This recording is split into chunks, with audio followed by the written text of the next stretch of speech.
Welcome to this session. We're going to be talking about the spice trade, the European expanse, and the growth of the spice trade. Now, it's interesting to note that the European nations became very proficient at shipbuilding, not only at shipbuilding, but they also learned how to navigate the seas. And of course, we remember the Spanish and the Portuguese as they started out exploring the world. And of course, we remember Christopher Columbus and his journey to the West Indies. Yet, it is really the expansion of the Europeans, not only in the ability to build ships, but their know-how to navigate the oceans of the world that allowed them to move to various island groups and eventually around the southern horn of Africa and into the Indian Ocean. From there, they spread to the East Indies, which we know today as Indonesia, and also into India. And on these journeys that were financed by both some help from the authorities, but also from private financing that was gathered, these men would go out just for a few days, but for journeys that last 1 to 2 years. Now, if I was to go out and deep sea fishing for 1 to 2 days, I would think, wow, that's a major journey out into the ocean and to be away from land.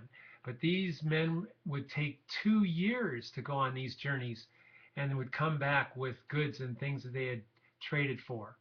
And of course, the spices they found in the East Indies, these proved to be very valuable back in their home countries, both for the use in foods and also for the preservation of meat and other foods that these spices would allow them to preserve over time. There was no refrigeration.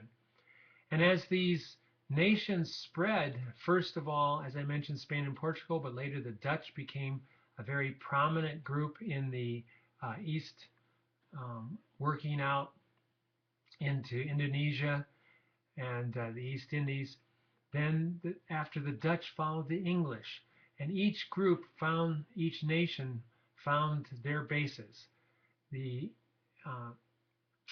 English eventually developed their strongest trading from the nation of India. They established ports, and from there they developed their business and their trading. Now you wonder, why didn't other nations participate in this? The Europeans found this to be very profitable as their economies could expand and they could bring home products that would develop their economies and were much in demand.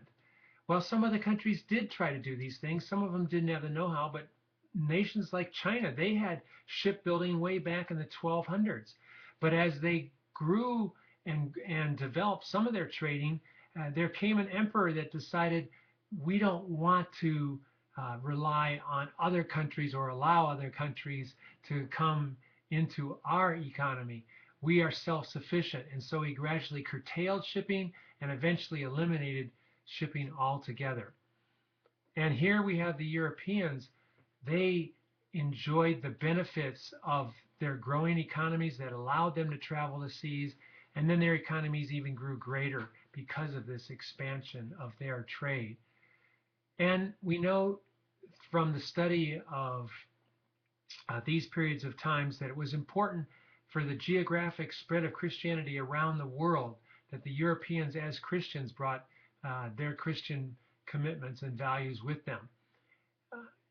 Yet at the same time, we have the realization that Daniel predicted that there would be kingdoms of this world that would fall, but God himself would build a kingdom.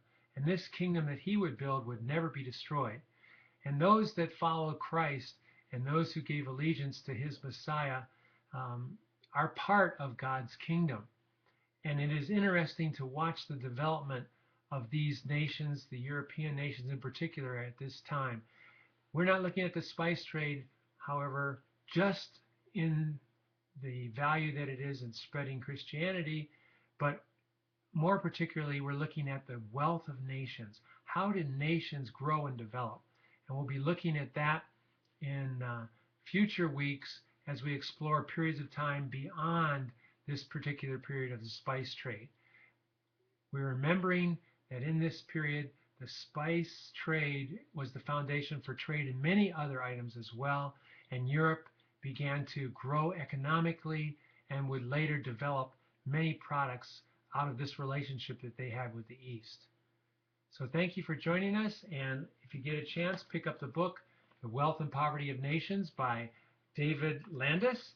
It was printed in New York by the Norris Company and printed in 1999. I hope you get a chance to pick up and read regarding especially the spice trade. Thanks again, and we'll see you next time.